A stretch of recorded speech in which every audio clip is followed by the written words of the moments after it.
Please welcome co-founder and editor-at-large Recode, Kara Swisher. Hi, everybody. Wow.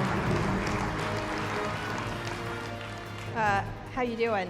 I'm so glad that speech was before me because I am not a helper. I'm the opposite of a helper. I'm also not an optimist. So I'm the pessimist here to talk about some things about where tech is going. I want to try to explain myself. I'm not a techie. I write about tech. I've written about tech for about 25, 30 years. I'm kind of the person, I was trying to figure out a way to describe what I do in the tech industry besides being a reporter. Now I have a column in the New York Times, I have a podcast, I talk a lot of issues. And I'm sort of like tech's version of Elizabeth Warren. I kind of attack billionaires beautifully and put them in their place. She actually learned a lot from me, and she's doing very well. I think she's doing a nice job up there. Anyway, I want to talk about, I'm talking about social media, which I write a lot about, and about issues that we face with the tech industry in terms of how we're moving into the next phase, which is a different phase than the one that's come before this one. That we've been through. We were sort of in a sort of euphoric phase at the beginning of tech, especially at the beginning of the internet when I started covering it in the 1990s. And now we're moving into a very different phase, which is about reality, about facing facts, about understanding the impact of our inventions. And so I'm going to talk a little bit about that and go through some slides and trends that I think are really important. Cybersecurity obviously fits within a lot of these things because a lot of what's happening is about people's safety and the safety of consumers, the safety of businesses, the safety of countries. And a lot of what's been invented over the past 20 years and been widely deployed it has created, as much as opportunities, has created a lot of problems that we have to deal with and figure out and learn how to live with and how to regulate. And so I'm going to go through some trends that I think are important and that I've seen over the past couple of years and things that I'm thinking about as I write about different things. Obviously, as you look through tech, on the whole, it's been a real positive for humanity. A lot of the inventions, especially recently, with the worldwide network of information, with all kinds of devices, with connectivity. But it's also, again, presented a real problem in terms of disinformation, in terms of fake news, in terms of polarization and lack of security. And so we'll talk about those and what I think the next trends will be. And I do a long-running list of these trends that I change as I see different things, as I see new issues emerge. This week I'm writing in the Times about the coronavirus and the implications on teleworking and telecommuting and things like that. And I'll talk about those implications at the very end. But what I want, what this title page is from is I was passing a church. I live part-time in Washington, D.C., and I was passing the 12th Street Baptist Church, and this was on the front of it. You know, they were giving sort of messages to people who were coming in to worship. And I was really struck by it, as believing what you see and not seeing what you believe. I think we're in an era where people are seeing what they believe and not believing what they see, whether it's news, whether it's information. Because of what's happened with the internet, is there's so much noise and a lot of ugliness, we're not really believing what we see. And I think it's really important to return to that period where facts matter, where we can all agree on a common set of facts and everything is not colored by whoever is the noisiest or whoever can make an argument on another side of something. I'm not just talking politically, but it reaches everywhere, whether it's about vaccinations, whether it's about political life, whether it's about what you think of the movie Parasite. It was great, by the way. You should all see it. It deserved the Oscar. In any case, so I want people to think about this overall as I go through these really quickly. First slide. I put this up here only because Mark Zuckerberg, there's a new book out called The Inside Story. It's about Facebook. And in it is something I knew, but not a lot of people knew. But Mark Zuckerberg's person that he looks up to in history is Augustus Caesar. I don't know if you knew that or anything else, or you know a lot about Augustus Caesar, but he was the emperor after Julius Caesar, who really was a very successful emperor. Brought a lot of good things to Rome, was sort of brought it from a sort of a dying republic to a very powerful empire. At the same time, he was an emperor, which is not really the kind of government most people, at least people who live in democracies, want to live in. And so I thought it was a really interesting fact that this is the person that Mark looks up to, because I think about where we are right now is in a state of technology companies that are run by essentially emperors, who, not just Mark, but across the spectrum, companies that are founders that have enormous amounts of control. And so a lot of our decision making are in the hands of a single person. In this case, Mark at Facebook, who cannot be fired, he cannot lose his job, he controls the board, he has complete control, and he's making decisions for billions of people at a company that has enormous impact. And I'm just using Facebook as an example. You can go through a number of companies, but we are in an era where a lot of major decision making is being made by single people, which I think is problematic, whether it's at Amazon or any of the other companies you think of. And we have to start thinking about, it's not that we want a million people making decisions, but these are people that have no accountability and no regulations to stop them from doing anything they want. And their attributes are very dominating. In fact, in this book by Stephen Levy, I just did a podcast on it. One of the things that Mark used to do before he got understanding that this might be a problem, say if there was an antitrust case, he used to start meetings at Facebook in the early days by screaming "dominate," which is probably not the best thing to do today, given the current environment. And dominate he did, and dominate Facebook does in that particular area of social media. But I wanted to give you the sense of that we are in an era run by, as it was back with Edison and the Rockefellers and Carnegie, of very strong leaders of these companies that are making decisions that affect millions and billions of people around the world. So the first one, this is the kind of key trends. I keep changing and adding to them as I go through things, and I take things off and I put them on. But I think we're in an era where, even though there's been enormous invention over the past 20 years, and it's really astonishing when you think that I think the iPhone just came in around, I forget, it was 2004. I was writing a piece about what the last outbreak of a disease was SARS, when we didn't have many collaborative and communications systems that would allow us to telecommute and do telework or teleeducation.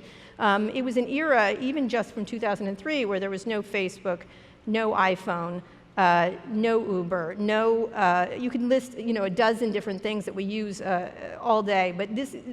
So there's been enormous change in the past 20 years, but actually what's coming, I think, is sort of you ain't seen nothing yet kind of thing, and the key trends are really massive and in a way that they haven't been yet, even though the proliferation of cell phones and the World Wide Web and instant communication are amazing things. What's coming next is much, much bigger and much more important to think about, especially because it's when the analog really does mash up with the digital in ways that we're going to have to think really hard about. And each of these areas presents a real cybersecurity and safety challenge for humanity.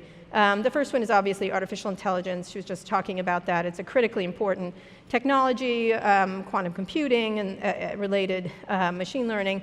Robotics and automation, which is going to change our job scenarios going forward. It's not very clear what that's going to be. There's some people who are very worried. There are others who think we're overestimating the impact. But I do think robotics and automation are going to be massive massive trends going forward that we have to be thinking about. You only have to visit an Amazon warehouse for 2 seconds to understand the implications of what's going to be happening. Obviously, a transportation explosion. You're going to hear from Mary Barra later, who's the head of GM, whether it's autonomous vehicles. I'm going to be riding in a new one down in Silicon Valley tomorrow. Whether it's urban mobility of all kinds, like scooters or other urban mobility devices, and there's dozens being tested, including a hovercraft, which is being funded by Larry Page from Google. And drones, obviously, for delivery and other things they're going to be doing. The transportation explosion is just beginning, and we're going to see very big changes, and we'll have massive impacts on cities, on people, on jobs, on businesses, everything from insurance to parking lots to mechanics to everything. We are also, the bigger, a big trend also is endless choice, the ability for people to get anything delivered anywhere at any time and anything they want. Obviously, it's fueled by algorithms and things that will suggest things to you, but the idea of endless choice is really a powerful one, much more than I think people realize. Obviously, privacy is under assault when data is the new gold. We're just starting to face some privacy issues, and with privacy, it's the same thing in terms of people not just stealing your information, but you handing over information. I know you all talk about attacks, I've heard a couple of the speeches here about attacks and things like that, but one of the things that's critical to think about is a lot of this information is not stolen, it is handed over. It is given over by people either through agreements they make with the companies they get, or just as a matter of course is standing with a cell phone. They're pinging information almost constantly without a lot of consent. It has all kinds of implications in lots of ways, and is an important area for regulation, actually. We're in a state of continuous partial hacking, where we're always being hacked at some point, or there's always an ability and a vulnerability in almost everything we use. As we add more and more devices to our world, including stuff in our home, all kinds of things at the office, when we're doing telecommuting, it opens up a lot of vulnerabilities. We're also in a state of continuous partial attention. I think you all know what I mean, of those of you on your cell phones right now, because you really have to watch the J-Lo TikTok challenge right now. And I did that for a while today. It was highly enjoyable. But we participate in we have a human race that's in a state of continuous partial attention because they're always hacked into the system. We're also in a time of very serious political and social unrest, fueled somewhat by the social media, although they're part of trends that have long existed. But the polarization has been accelerated by social media and other things. And it's an accelerant and not a driver yet, but it is certainly becoming a driver. We have a Silicon Valley that is drunk on capital and disruptive, sort of throwing money at everything. I think SoftBank and some other companies that have been throwing billions of dollars at problematic companies is something that creates a lot of confusion. And it's not aimed at innovation, it's just aimed at deploying capital for no good reason. There's a lot of questions about when regulation is coming. There's a lot of regulation in Europe and everywhere else, but in the United States, they can't agree on lunch in the US Senate and the whole Congress, and so it's really hard to imagine there's going to be any serious regulation, including privacy regulation. There's obviously a new privacy bill here in California, which is essentially the law of the land. But we have to be thinking hard about that. And then obviously just recently, the climate change issues and the coronavirus conundrum.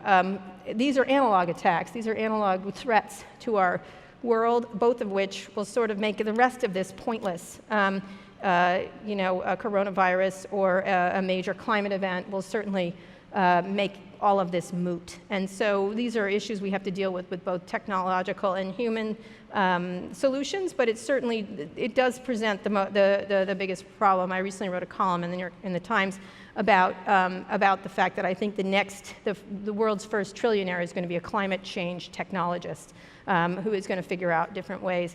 I actually just made that up, which I like to do sometimes, but I wanted to get people thinking about where they could make investments. And of course, the week after I said that, and I literally just made it up, Jeff Bezos gave $10 billion to climate change technologies and solutions, and I feel like a genius now.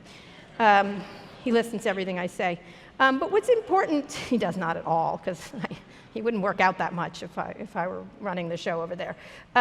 So he looks good, though. It's fine. I don't like to talk about people's. Anyway, he looks fine. Looks good. I'm glad for him. Good for him. Good for the richest man in the world to look good. So I want to talk about some of the issues that you have to be thinking about, that we have to think really hard. And this is a quote from Tristan Harris, who has the Center for Human Innovation, something like that. And he's talking about AI. And I'll just read this, because I think it was a really powerful thing. And he uses the term human downgrading, because it is inhuman, a lot of the stuff that's happening. And I don't mean it is cruel. I mean it is not, not human is really the word I probably want to use here.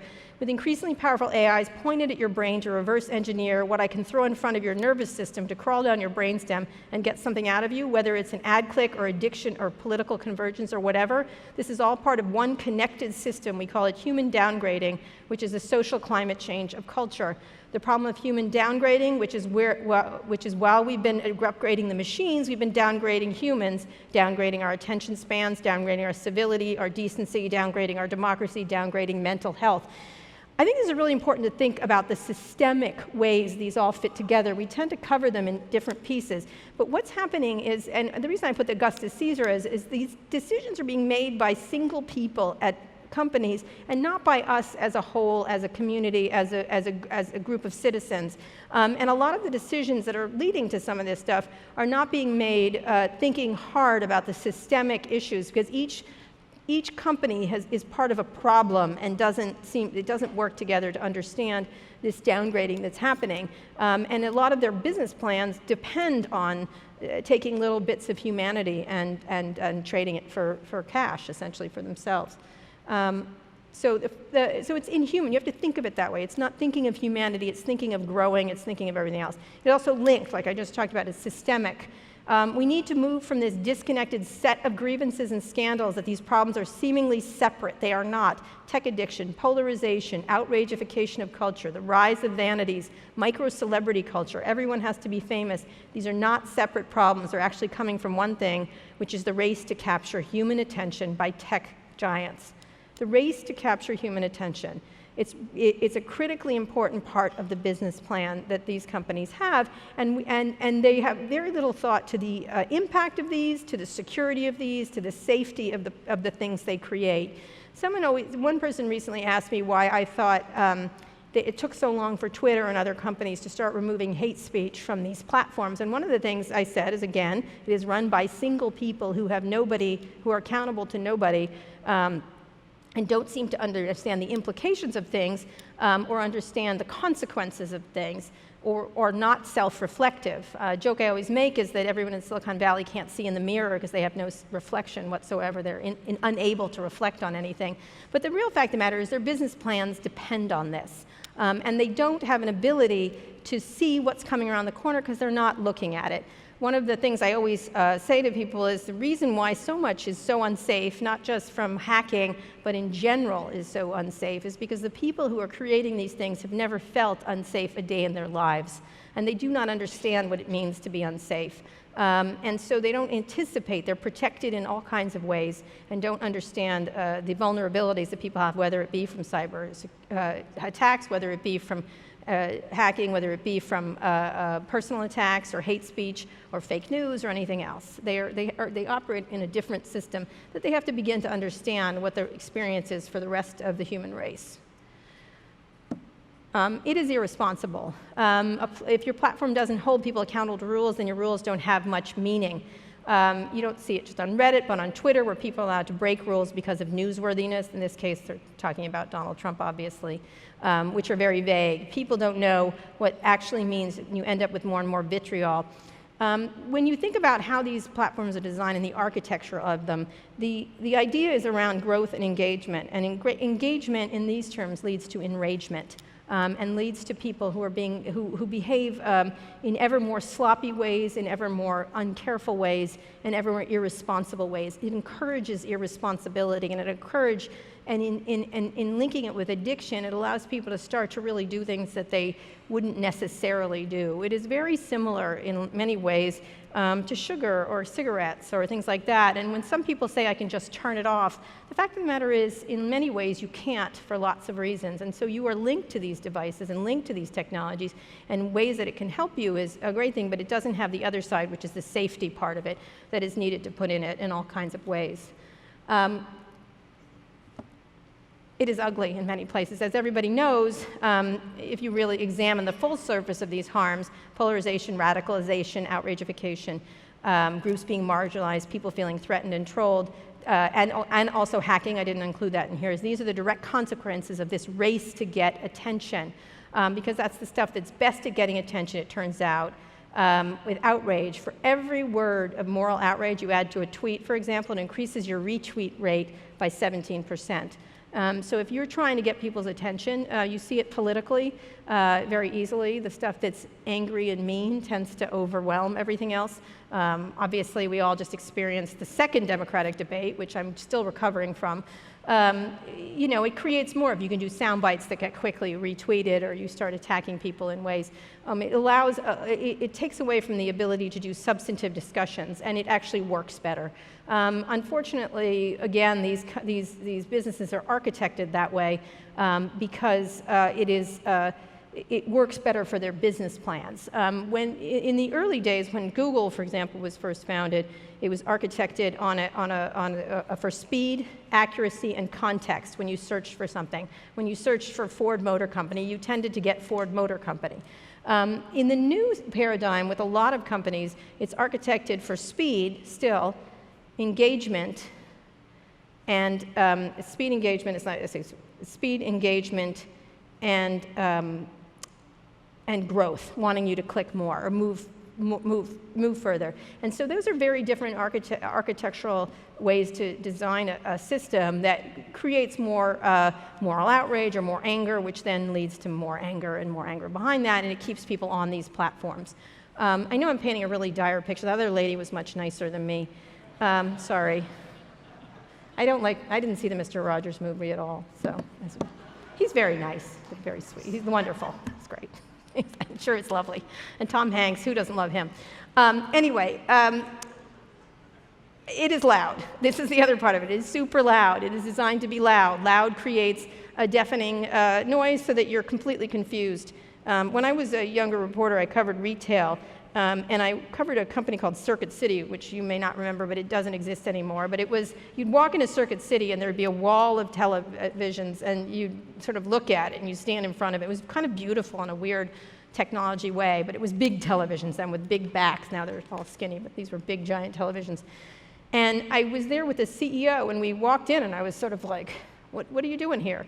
And he goes, the wall of confusion.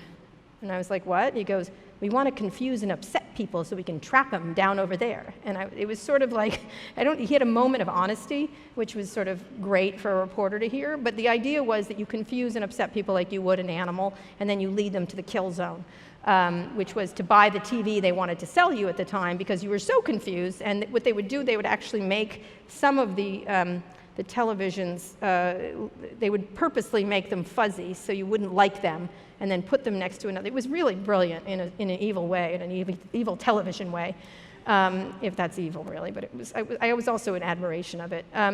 And what it was loud, and it was meant to make you do something by confusing and upsetting you and making you sort of move quickly. So it's sort of, this is a quote, it's sort of a civilizational moment when intelligent species, us, we produce technology where the technology can simulate the weaknesses of the creator. It's almost like a puppet that we've created that can actually simulate a version of its creator and know exactly what puppet strings to pull on the creator, so we're all outraged.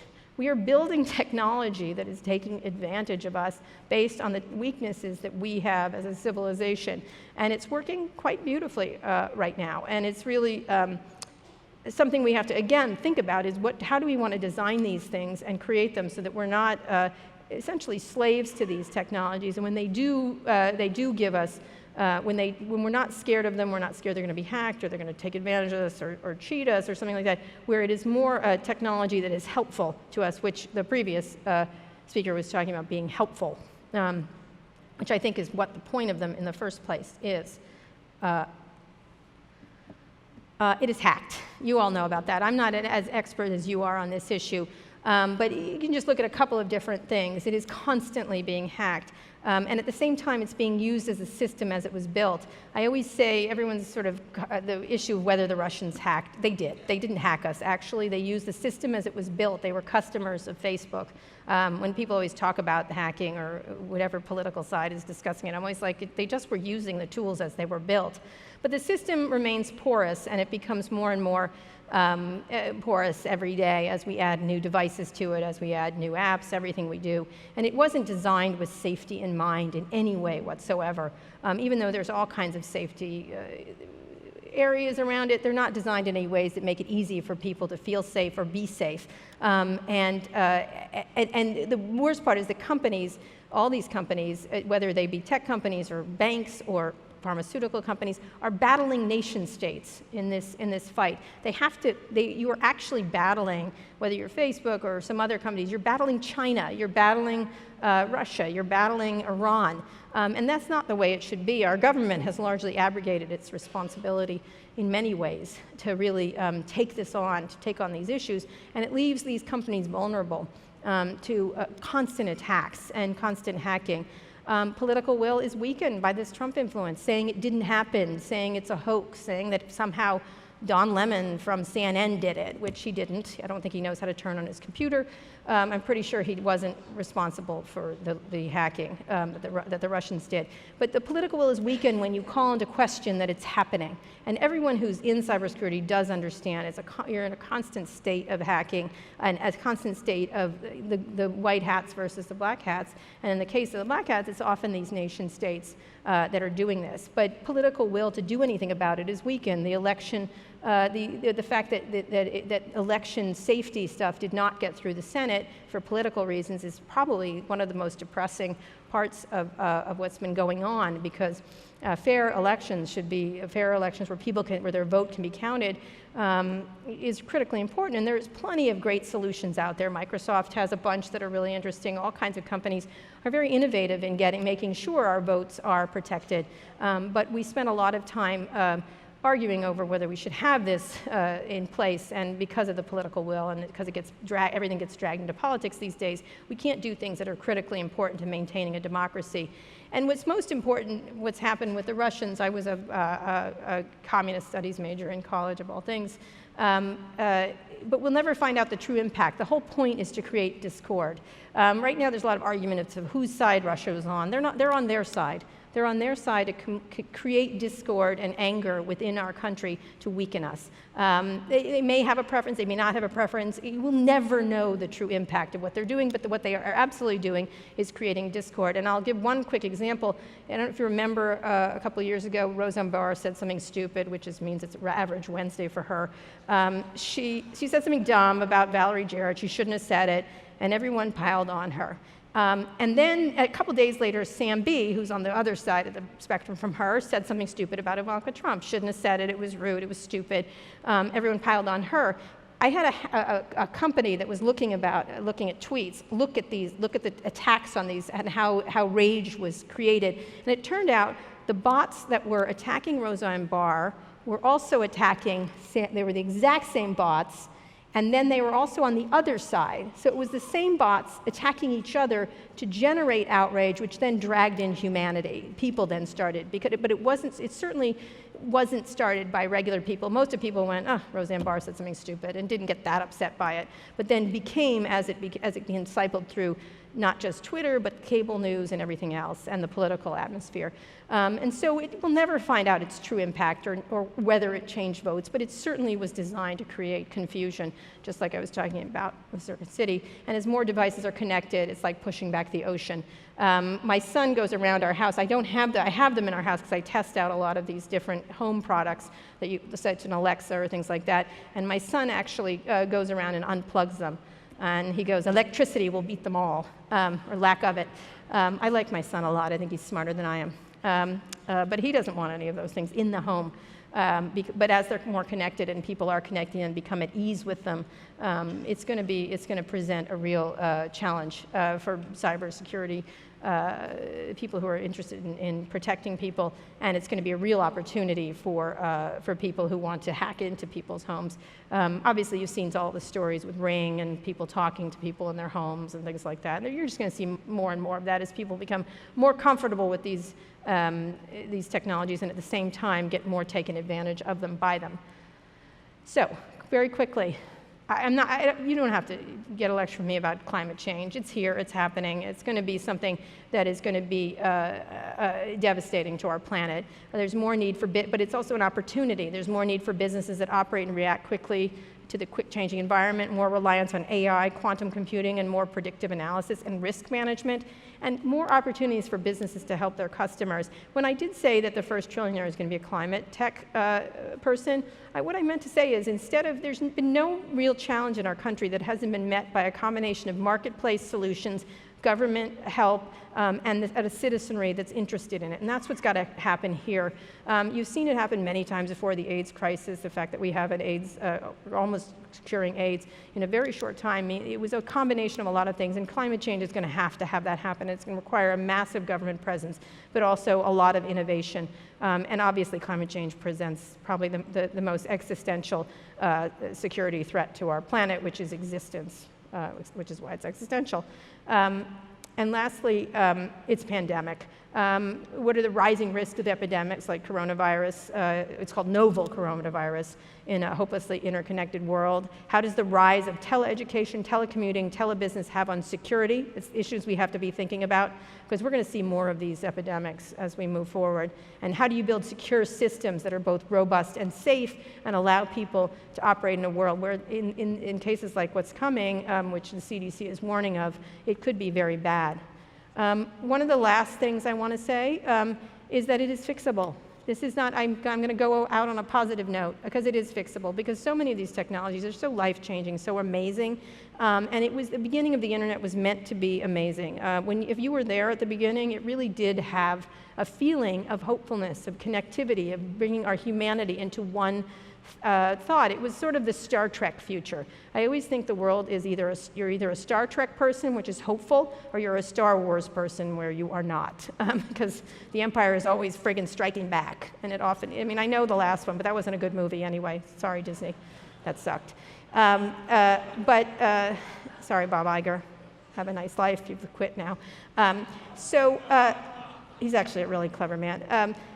In any case, it's fixable, and like climate change, it can be catastrophic if it's not fixed, if we don't fix it. But unlike climate change, there's only really about 1,000 people among 5 or 6, 7 companies that really need to change what they're doing, and we can have an impact on them as citizens, as journalists, as employees, and everything else. And so I think it's really important to know that the system itself is not what's wrong; it's how it's being deployed. There's a great book that I leave you with called Tools and Weapons by Brad Smith from Microsoft. It's a really great book. I did a great podcast with him. Right now, the technology that we have, the technology we are going to be creating going forward, whether it be space travel, whether it be VR, whether it be holography, I'm waiting for the time machine to be created by someone, please, very soon. It can be either a tool or a weapon, and we have to be thinking of it, how we can make it a tool and not a weapon that can be used against us. And I think that's really something that's critical in jobs like yours, is to think about how we can use your technologies, use your knowledge, use your abilities to make these technologies and make them the greatest thing they can be, rather than our worst nightmare. Anyway, thank you very much. Have a great rest of the conference. Appreciate it.